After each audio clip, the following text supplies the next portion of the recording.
Welcome to the Sowing Seeds of Joy Global Podcast, where mission meets heart and stories spark transformation. Each week, we journey through testimonies, teachings, and conversations that connect the hearts of people to the heart of God. Whether you're across the street or across the sea, we believe every seed sown in faith bears fruit in the kingdom. So lean in. This is your invitation to be equipped, inspired, and sent. Well, hello, family, friends, and supporters of Sowing Seeds of Joy. I'm Ron Nelson, and to my right here is my lovely bride, Star Nelson. We are the founders of Sowing Seeds of Joy here in Dallas, Texas. And we're glad that you joined us on this episode of our Sowing Seeds of Joy podcast. Let me tell you, we have an exciting time coming ahead of us right now. This very moment, we have some great people. We love them to death. It's as if we've been knowing them for years. They are charming, they're delightful, and let me tell you who they are. And I have to share every bit of this. Our guest today is Doctors Harville Hendrix and Helen LaKelly Hunt. They are world-renowned relationship experts, best-selling authors, and co-creators of both Omega Relationship Therapy and Safe Conversations. Their life work has been dedicated to transforming how we connect, remember that word, in marriage, family, and community. Together, they have co-authored multiple best-selling books, including Getting the Love You Want, that's a good book, and Receiving Love, and are internationally recognized for their groundbreaking contributions to relationship transformation. As co-founders of the Safe Conversations Initiative, they've developed a powerful research-based approach to dialogue. This is what you're going to learn this afternoon, today. That fosters empathy, connection, healing in families, communities, and organizations around the world. So my friends, are you ready? The topic today, relationships and healing conversations, the power of safe conversations in building healthy communities. So join my wife and I in welcoming this lovely couple, and I do mean lovely, Harville and Helen. How you doing? Thank you. I barely recognize myself in that introduction, but I love it. Thank you so much. Ron, Yes. I have one little edit. Go ahead. When you said Imago, but Imago was a therapy, but it taught people dialogue. Yes. And then Safe Conversations is dialogue. Yes. I mean, everything, For everybody. the names of the organizations that we work with are called different things, but all of them teach dialogue. Because enough people using dialogue in the world would bring peace on the earth. Yes, yes. I'm so glad you corrected that and said that. That's good, because that's a good segue into as we move along. Yes. As a matter of fact, I would like to start off with this statement. And Harville, you've said it so many times. I said it in a Zoom meeting yesterday morning. And I played the clip, a clip from your latest video that was put out by YouTube on your entire life. Dialogue. Okay, diverse dialogue. But here's the statement. Talking is the most dangerous thing people do. Yes. What do you mean by that? Well, it's just a fact but technically what I mean by that, well, let me start somewhere else that's not so technical. Talking is for human beings like water is for fish. We live in a sea of words. And our sea of words Whether, like with the fish, if the water is warm, if the water is cold, it impacts us. So we are shaped by the words we grew up in and the words we live in. And so it's very important for people to sort of wake up, because none of us are conscious of the fact that we're in a sea of words. Yeah. Like fish are not conscious that they're in a sea of water. Okay. That's just their environment. So so that's the kind of general background about who we are as human beings. We are creatures of language, and we talk. What we don't know is that what we say impacts other people, and that it impacts them in only two ways. It impacts them with, you're safe to be around. And that has to do with the kind of words that you use, like, hello, I'm glad to see you, versus, what? Why did you say that? Did you close the damn garage door? And see, the difference in the words and the tone have to do, they have an impact on your body, on your neurochemistry. It changes the kind of chemicals that go into your brain. Yes. And whether or not you will relax and say, okay, it's great to be here. Or whether you will go into your defenses and say it's dangerous to be here. Even Harville, even as you were saying that, even your body language and your facial expressions were speaking to me. Yeah. You know, hello, how you doing? Yes. Oh, it's you again? Yeah, that's right. Right. And see that minor change, hello, it's you again? Or versus, hey, it's you again. It changes the whole dynamic. Yes. It's either safe, it's you again, to dangerous, it's you again. Wow. Yeah. And so most of us also talk, and we don't know this, we talk what I call, I used to, sort of became well known for using this thing, which I call verticality. Verticality. That it's monological. So talking has been for all of human history fundamentally monological. That is, one person talks, and other people wait for their turn so they can refute what the person said. Okay. So that it's been parallel monologues, and usually vying for who is going to have access to reality. Is it going to be me, or is it going to be you?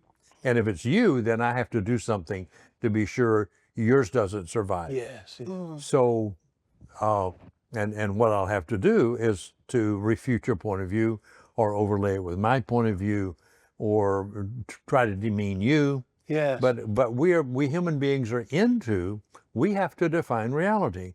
And if you don't see reality the way I see it, the way I'm defining it, something wrong with your definition, not mine. So you need to change. Wow. And so that's what makes talking dangerous, is that most of us talk like this, and somebody else talks like this. And so as you continue to throw out competing points of view, you become into conflict, and you can eventually go into polarization. And you can eventually move that, if you're a community or a group or a nation, into war. Yeah. Wow. And all has to do with words. Wow. What words? And the tone and the content. So that's what I mean by talking is the most dangerous Well, that's a thing to good do. way to set us off, you know, a pool of words, Yeah. So let's dive right into this pool. Yes. Okay. Safe conversation. It has been described as a transformational tool Yes. for healing relationships. Can you share how the idea was birthed That was birth. and why it's so essential today in today's divided world? Yeah. Well, it's a kind of funny story, Okay. and Make me laugh. given that we have a small time frame here, I'll try to condense it. Make me laugh. But I would say that safe conversations, as we now talk about it as a sort of developed skill, which we can talk about, began in a fight with Helen in 1977. Wow. Okay. So we had just met, and we found that we had interesting things to talk to each other about. And I don't think at the time we were actually a couple. We were sort of seeing each other with some frequency. You were teaching a course in psychology. Yeah, I was teaching. And at Yeah. at SMU, At SMU. pastoral counselor. Yeah. Right in But Dallas. it was, Yeah, right here in Dallas. Yeah, I was on the faculty there for about 9 years.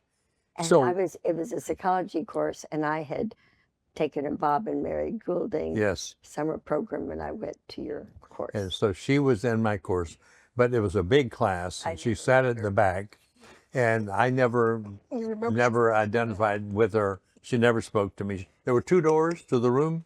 She always came in the door way down there instead of the door up near where the desk was. Remember that, huh? I remember that. That was 2 doors. Because I had already studied Bob and Mary Goulding, but I didn't have any credits for college, so I just sat on the back row. I knew exactly. It's called the Goulding. Yes. Goulding therapy. Yeah, she came in just to get credit. She already knew the material. But we started seeing each other, so we decided to go out to dinner and a play. So Helen picked the play, and I picked the dinner. And the play was a play called Equus, which was about a disturbed little boy who punched the eyes of horses out with a gourd. And I'm sitting here saying, I don't want to be in a play. It's a classic I play, didn't know, but beautifully done. a theater had just opened up in Dallas with nature all Yeah. around it, and I went and said I would love to bring a man to the play. Yeah. It said Equus. I thought, oh, horses. He likes horses. And you But didn't actually know what it was about. So I'm sitting in this play, saying this is, I mean, it's a great classical play, but I don't want to see, I'm not interested in pathological children at my first date with Helen. Why did you pick this play? So I brought it up. And at the time we had not developed dialogue, so I brought it up in a dangerous way. so we left halfway through, which we should. So we left. I didn't like it. Then I took her to dinner to a very well. fine restaurant because Helen is, she's one of the great women in the world and has a reputation and is in the upper class and all that. So I took her to a great restaurant. Okay. She didn't like great restaurants. Yeah, She liked something like I've been working on feminist philanthropy. Yeah. So that's what he means about da-da-da. yeah.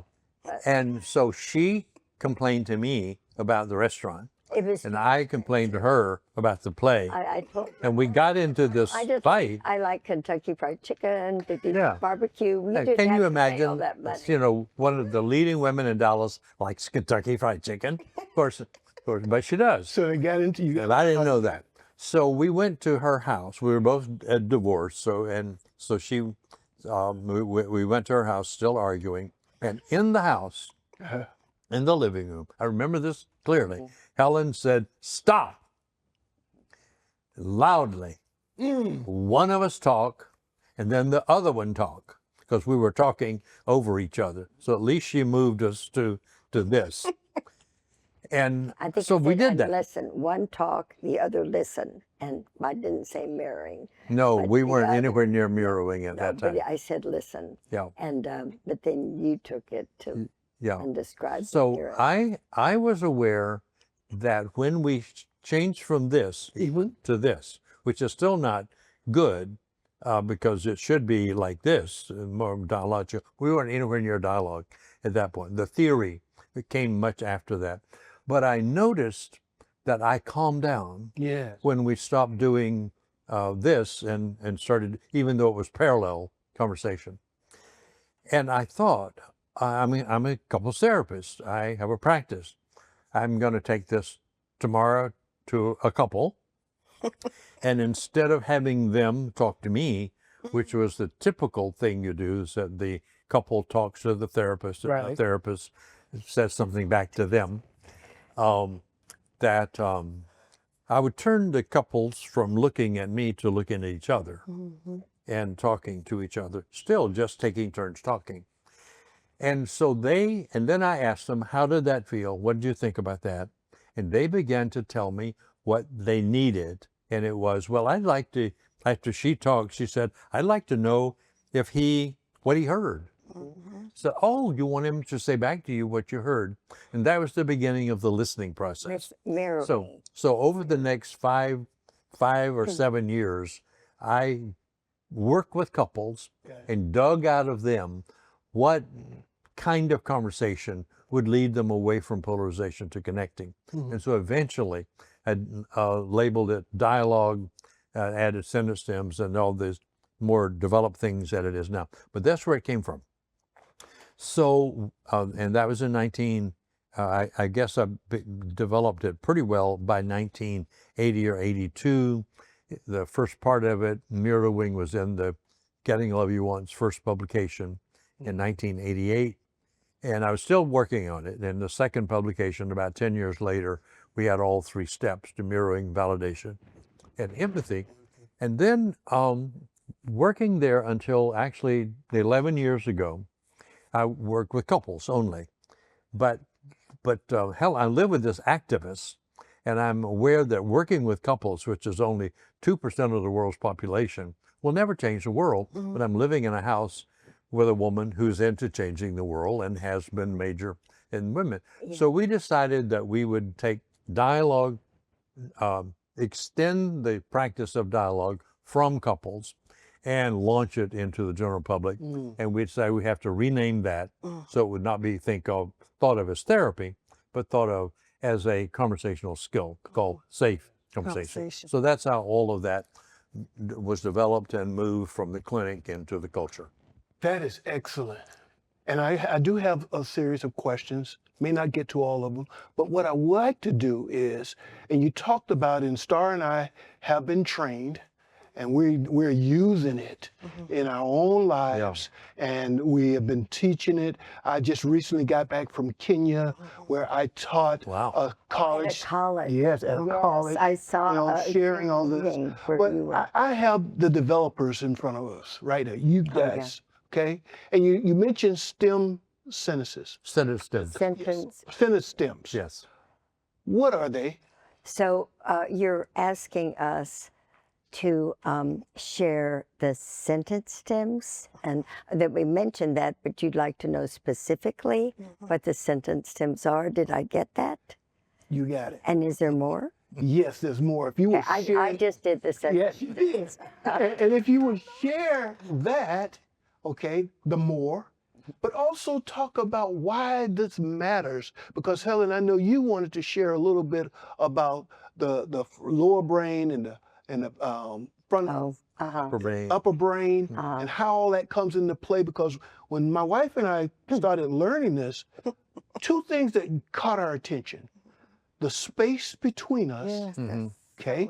The other thing is, Harville, you talked about we're all connected. Yeah. And in that connection, there's synergy, there's energy. Yes. And if we don't get that space right, there's a disconnect. Yes. There's a disconnect.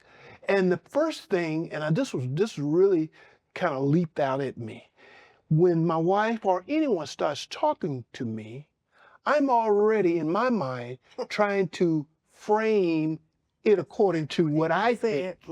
Okay? And another thing that I read and shared even yesterday morning with a group, that the brain is on the defense. It's looking for what's wrong. Right. Okay? Yeah. It's trying to protect you. Yeah. Okay, the brain. Okay. So basically, the 2.4 pound organ that's in everyone's skull is considered the most complicated organ in the universe. But if you study the brain, brain scientists have sort of simplified things. And and then we've studied, I love studying the brain, and then we've created for the dialogue work, a brain book that you can buy on Kindle. The lower brain controls vital functions. It tells you about 9 o'clock in the evening, it's time to go to sleep. And 8 hours later, you automatically wake up and your body needs something to eat. And your body, it just controls you and keeps you alive. And so this is the lower brain. But if you use monologue, and you're frustrated with someone, anyway, the lower brain releases adrenaline and cortisol and very toxic neurochemicals that if you go to bed angry, Oh, wow. you wake up sick, more prone to be sick. And you aren't healthy because the adrenaline and cortisol is toxic when it flows through the body. Now, if you choose to use the dialogue sentence stems, you go to the neocortex. And the left brain hemisphere, you mirror someone back. And then if you say, did I get it? And the right brain hemisphere.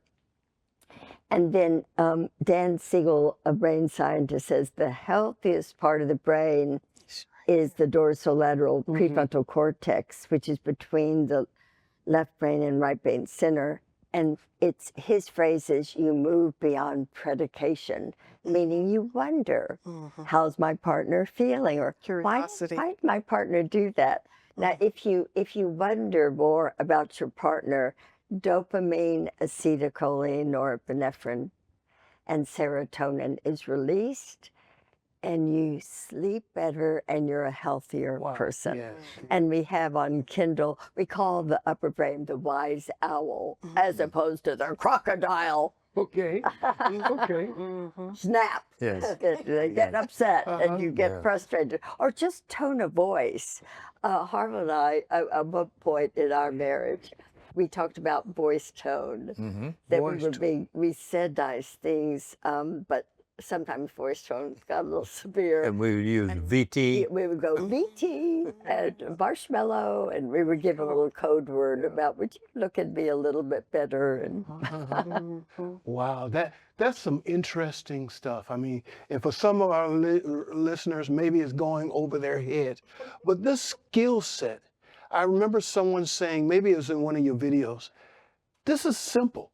It's simple. Yes, sir. And as a matter of fact, one of the couples I recall in one of the clips, she's saying, we're always told to communicate, to communicate with each other, to talk with each other. But no one teaches how to do it. Yeah. And this is a simple skill of doing just that, to talk more effectively, that we can start sharing and connecting better. Yeah. You know? meaning using dialogue sentence stems. Yes. That when I heard you say we should be talking more correctly with each other, it's around the dialogue process. Yes, yes, indeed. Using dialogue, if I got it. Did I get that You right? got that. Okay.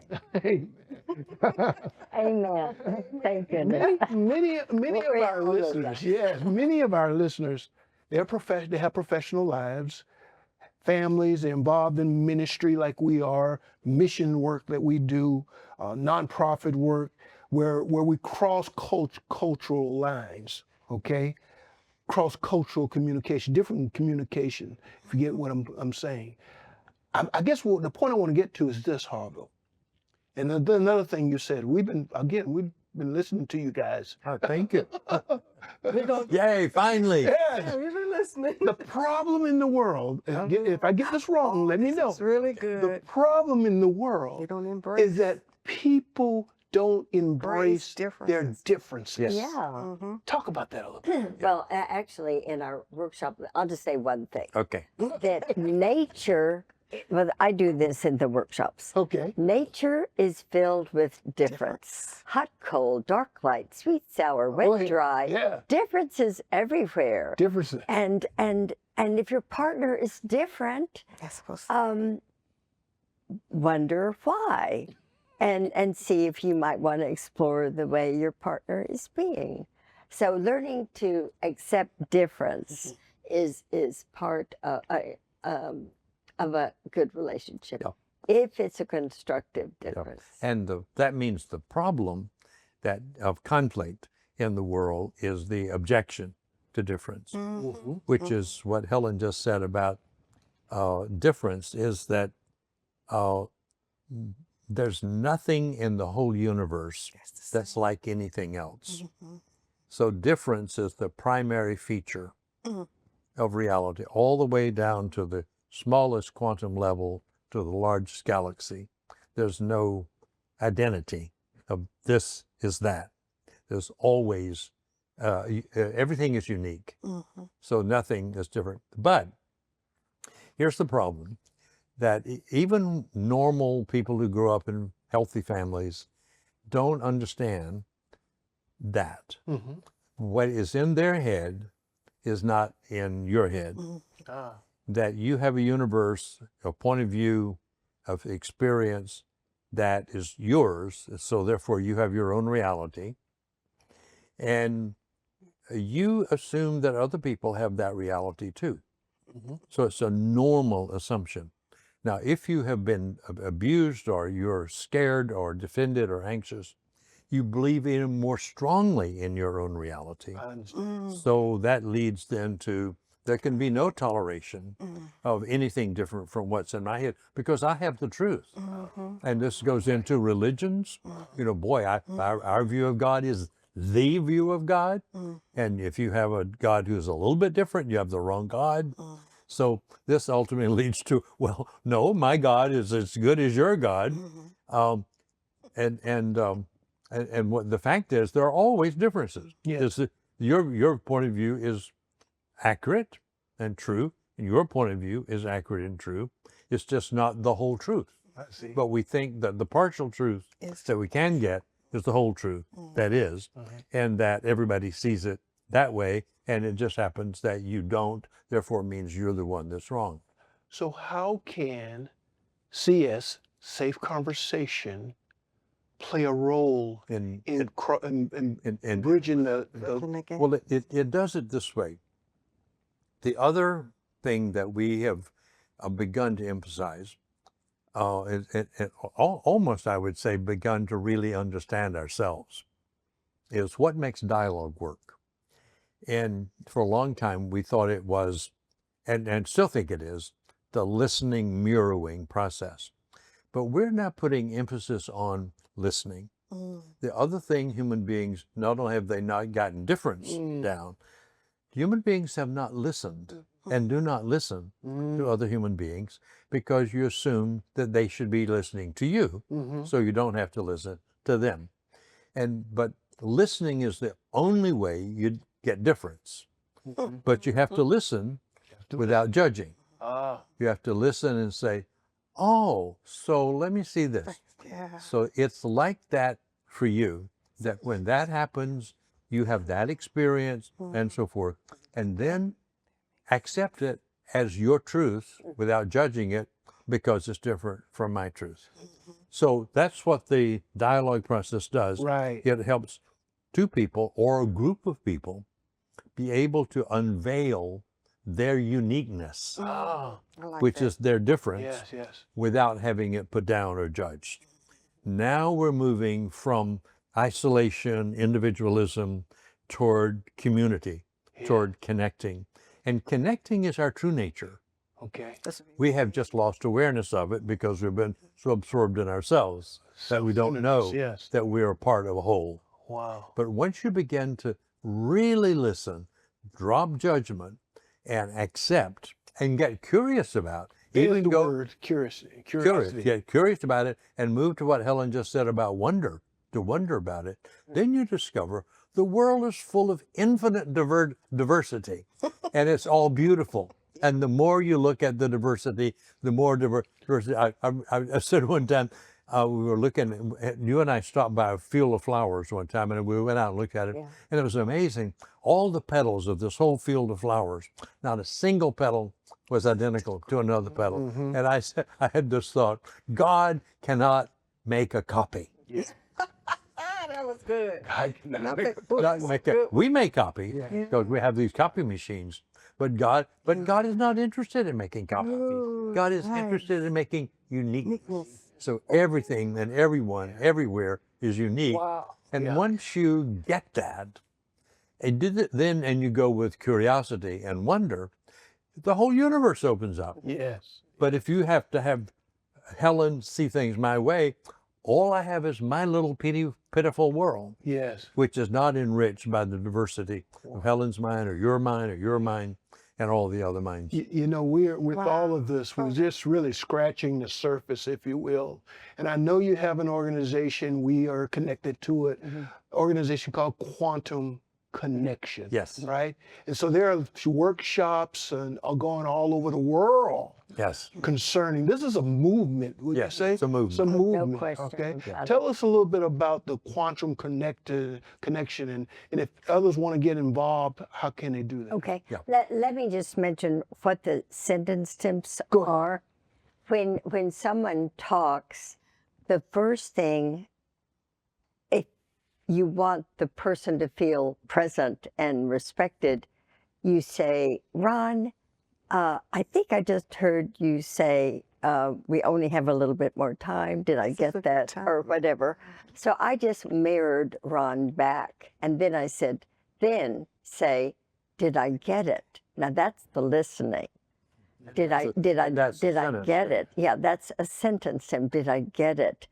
And then the healthiest one, Ron, is there more about that? Now, if you say these three things in response to someone talking, and then they begin to, that's called the dialogue process. Okay. And Harville is just life-changing. He created the sentence stems. And one last comment from Helen, and I don't really need to talk. Anyone in 330 BC, there were three very famous intellectuals, Plato, Aristotle, and Socrates. And Socrates created Socratic dialogue. It's a very unhappy story, and you can look it up. I won't tell you what happened. But no one since 330 BC began to use sentence stems that was dialogue. And H.L. Hunt is my father, and I'm supposed to put funding into things that improve society. Yeah. And I said, Harville, would you marry me? Well, she bribed me. I bribed you. So I want to say one additional thing about sentence stems, Okay. which is why do we use them? And this is very simple. As we were developing dialogue with couples, you have there in the therapeutic world, there are two philosophies. One is you should just let couples talk, just sort of flow and go, and then give them back what you heard them say. The other is that you should have structure. Yes, structure. So I used to be the flow person, you know, just let it go where and follow it and help people then understand where they went. But what I discovered was couples always went into conflict. So I began to experiment with giving them a sentence stem like, let me see if I got that. Did I get it? And make them use it. They had to use it. So the structure began to regulate their collision with each other. Yes. And they began to experience safety because they could anticipate. Just the brain is an anticipatory organ. It anticipates and expects what's going to come next. So in the structured conversation, the brain knows that what happens next is you're going to say, did I get it? Or let me see if I've gotten that. Or you're going to say, is there more? And so I relax because I know what's coming. When you know what's coming. But if I don't know what's coming, I'm going to be tense because I may have to protect myself or defend myself or something like that. So we found that the structured dialogical process creates safety, and that becomes emotional, so that you in safety, and only in safety can you connect. So if you're safe, then this energy field you're talking about begins to flow together in an organized, cohesive way, and you feel that connecting, and that leads you to the experience of the joy of being, which is our true nature, is to experience, live in the joy of being. And when we are anxious, we close up and we don't feel the connecting. So the joy goes away and you go into anxiety. Yes. If you relax, the tension goes away and you go into connecting and joy. So it turns out that the dialogue process is one of the highest spiritual practices there is, because it leads to the ultimate encounter with the whole, Yes. with being itself. or you can call that being God, or whatever, Yes. whatever absolutes you want to talk indeed. about. Well, thank you. I just want to say, again, this is rich. This is truly rich. We are using safe conversations in our lives. We're teaching others. We're challenging others to learn this tool to be used in your families, communities, in government. Yes. It can be used in needed organizations. I mentioned their organization, Quantum Connection. You can go online and check them out. Their workshops. Star and I, we're doing workshops with sowing seeds of joy. Yes. Let me just share this. We invite you to join us, Ron and Star, at our Seeds Leadership Summit Gala Edition, October 11th. Why should you join that? Well, we do a lot. Reconciliation, leadership, and global impact take center stage in our ministry. This is one reason why we decided to have this lovely couple here to talk about what they have been involved in for years that's impacting the world. Yeah. It's a world movement. So here it is. Together, we are leaders in safe conversation. Together, we can make a difference. We invite you to come to our summit, to be a part of it. We're trying to raise funds to train others across the world, locally and abroad. As a matter of fact, we're looking at asking God for $100,000. I'm not ashamed to put that out because we're on the move for advancing the kingdom, and it means bringing people together, teaching them, training them how to communicate with each other, to overcome their conflicts and their differences, and understand that we are one. Yes. We're together. So thank you for joining us on this episode. I want to thank Harville and Helen. They are great individuals making an impact in the world. They've made an impact in our lives with this tool, simple tool, but a powerful tool called Safe Conversation. Ron, Yes. if there isn't time, I won't do it. I was going to tell a story. It's about 2 minutes. I mean, it's about 1 minute. Okay. A man, J.O., was an imago therapist, and I did not know he lived in Seoul, Korea, because for quite a few years he lived in the United States. He disappeared. Anyway, he married a woman named Jen, and they have created a college in Seoul, Korea called Daybreak University. And last night we were on, and they are graduating people who love using dialogue, and not just in Seoul, Korea, China, Japan, Taiwan. There's so many other countries in the world.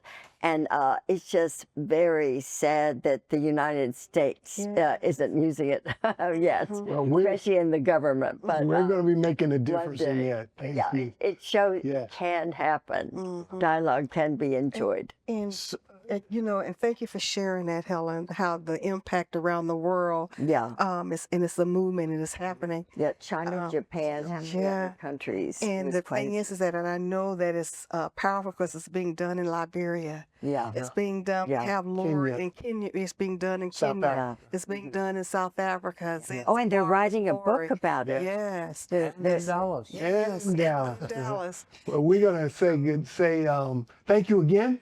Yes. Thank you for having me. I'm honored to be here. But sowingseedsofjoy.org, quantumconnection.org.com, and we'll see you next time.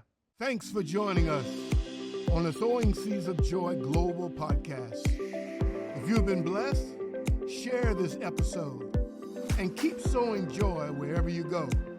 For more on our ministry or to support the mission, visit sowingseedsofjoy.org. Until next time, stay rooted in purpose and alive in Christ.